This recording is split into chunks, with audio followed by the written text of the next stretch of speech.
Kenapa pekerja besi tua itu kebanyakan hidupnya miskin atau kurang mampu? Nah, di sini termasuk saya sendiri ya teman-teman, karena saya juga tergolong masih kurang mampu.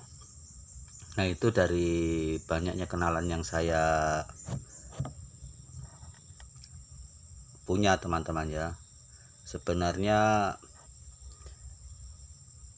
penyebabnya itu adalah karena alasan utamanya itu adalah bahwa pekerjaan besi tua itu seringkali tidak stabil, dan tidak stabil ini termasuk pendapatannya tidak pasti, karena kita kan mencari ya teman-teman, mencari untuk dibeli, dan kemudian juga harganya juga tidak stabil. Harga tergantung pasar, biasa kita belinya pas mahal, nanti jualnya ternyata turun. Tapi itu sebenarnya tidak terjadi cuma di besi tua, banyak kok usaha-usaha lain juga mengalami seperti itu. Hanya mungkin yang penyebab utamanya yaitu teman-teman, karena pencariannya itu biasa kita yang benar-benar tidak bisa dipastikan, istilahnya namanya mencari ya, biasa dapat biasa kurang gitu, biasa banyak biasa kurang.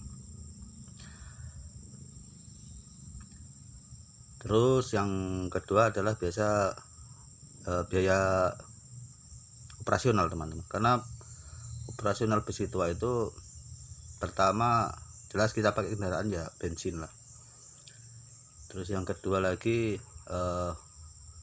waktu pemisahan itu teman-teman, memisahkan antara logam dan besi, pokoknya dipisah-pisahkan, itu memang harus dipisahkan karena kita biasa dapat untung dari situ.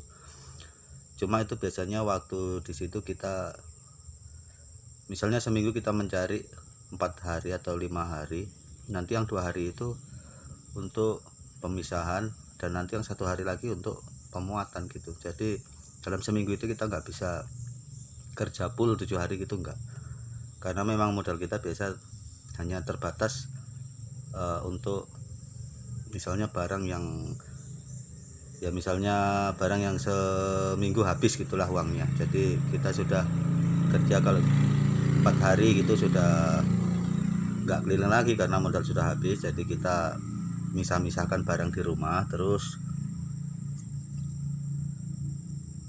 selesai kemudian besoknya kita nimbang atau muat ke mobil gitu. Itu makan waktu lah.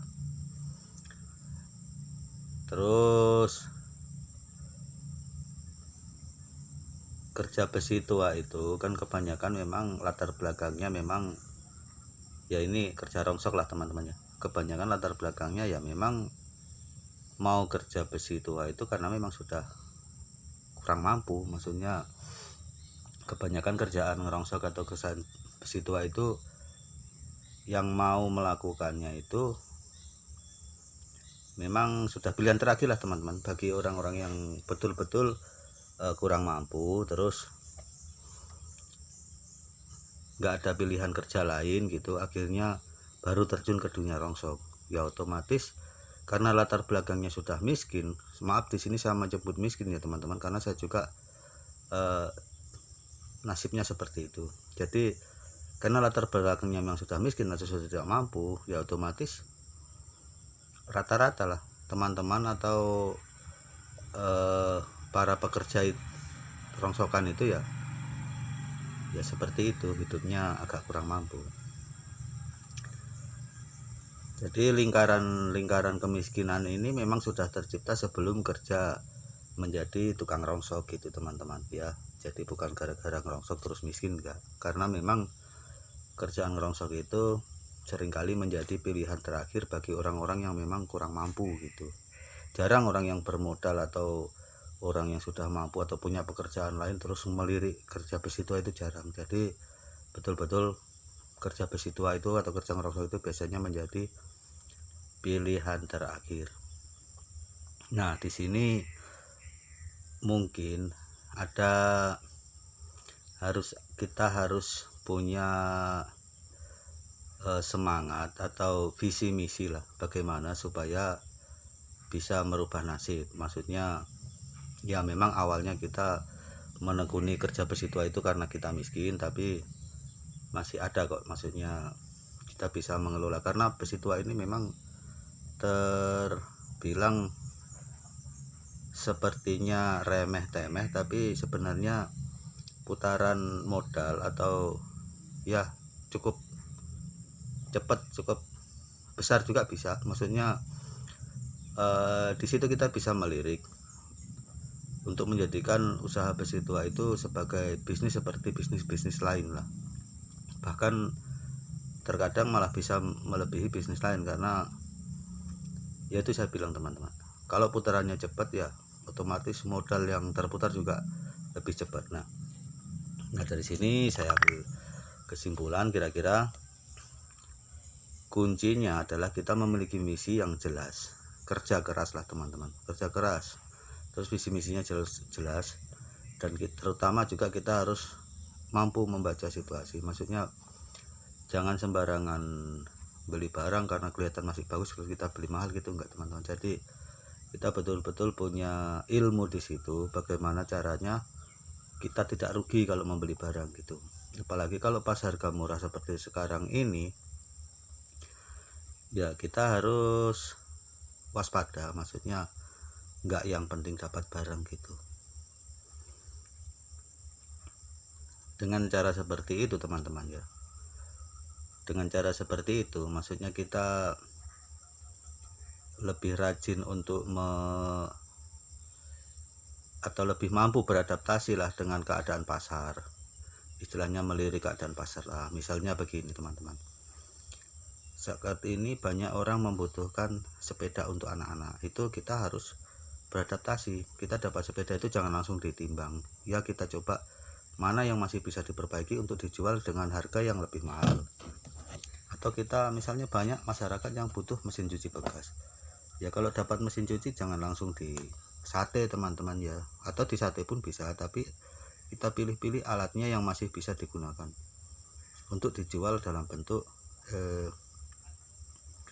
loakan gitu loh. Jadi kita jualnya bisa lebih mahal daripada ditimbang langsung gitu ya. Tetap sih harus tetap lebih semangat, maksudnya cara mencari atau cara membeli kita di luaran juga harus kita tingkatkan. Maksudnya yang biasanya kita terlalu pasrah mencari, ya sekarang coba kita usaha lagi lah. Maksudnya bagaimana supaya kita bisa memperoleh atau mendapatkan besi tua yang lebih banyak lah, dan kalau bisa yang kualitasnya lebih bagus. Jadi di samping kualitas misalnya logamnya lebih banyak gitu kan teman-teman, atau kualitas barangnya yang masih bisa diservis atau diperbaiki untuk dijual sebagai barang setengah pakai atau barang loakan.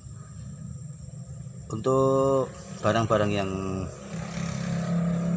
kalau di istilahnya di besi tua itu jual material teman-teman ya, itu kita usahakan begini teman-teman. Kalau kita dapat misalnya besi beton atau ya yang masih bisa dipakai begitu, sama teman-teman, coba kita tahan sebentar saja, maksudnya tahan, dan juga kita juga tawarkan ke masyarakat. Maksudnya ada besi yang masih bisa dipakai di rumah, siapa tahu butuh gitulah. Karena kita menjual barang material begitu biasanya semacam besi beton untuk bangunan gitu, itu bisa 7.000 8.000 tergantung bagusnya besi lah. Atau kalau masalah besi siku atau ber mobil itu masih banyak peminatnya, itu kita bisa jual sampai ya begitu 7.000 8.000. Sementara kalau kita timbang teman-teman, harga sekarang cuman